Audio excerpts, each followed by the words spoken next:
お母さんは元気ですか？はい、母は元気です。母は先生です。お父さんも先生ですか？いいえ、父は先生じゃないです。お兄さんはいますか？はい、もういがいます。おいは日本語が好きです。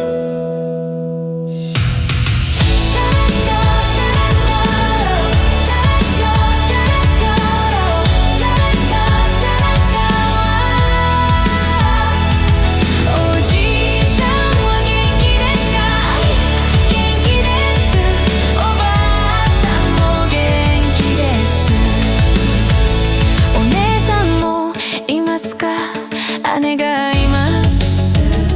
絵は英語が好きです。あと歌もいます。子供はいますか？はい、息子がいます。息子は学生です。おじいさんは元気ですか？はい、元気です。おばあさんも元気です。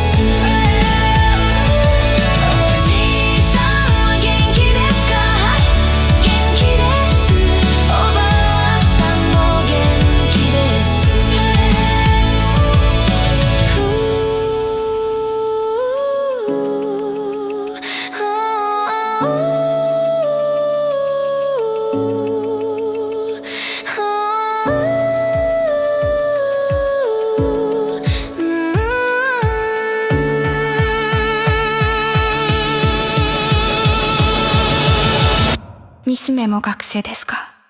いいえ、娘は学生じゃないです。